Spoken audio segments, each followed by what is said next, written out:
আমরা যাব, আমরা তো খালি হাতে যেতে আসি নাই, আমরা তো খালি হাতে আসছি, ভরা হাতে ফেরত যাব সেই আশায়। আজকে কততম দিন? আজকে 28তম দিন আমরা এখানে অবস্থান করছি। আমাদের সন্তুষ্টজনক কোনো ফলাফল আসেনি এবং সেই দ্বার প্রান্তেই যায়নি। আমরা এখানে যে বসে আছি, আমাদের উপদেষ্টা মহোদয়ের সাথে আমরা যখন প্রথম দেখা করি তখন তিনি আমাদের এসে বলেছিলেন যে আমরা আওয়ামী লীগের আবর্জনা রাখতে চাই না।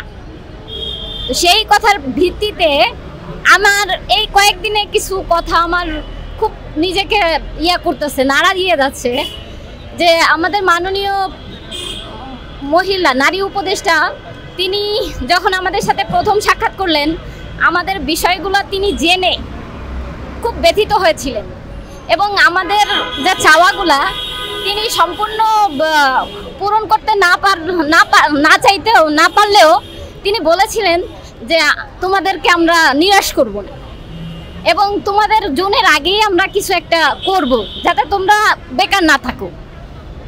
তো এই উপদেষ্টার সাথে দেখা হয়েছিল, কথা হয়েছিল 22 ফেব্রুয়ারি। তো এই 3 থেকে 4 মাসের মধ্যে এমন কি হলো যে আমাদের উপদেষ্টা মহোদয় তিনি আমাদের হেড অফিসের গুটি কয়েক আওয়ামী লীগের বাঁচানোর জন্য আমাদের 1900 নারীর লাইফ অঙ্কুরেই বিনষ্ট করে দিতে চাচ্ছেন। এটা কেন হচ্ছে?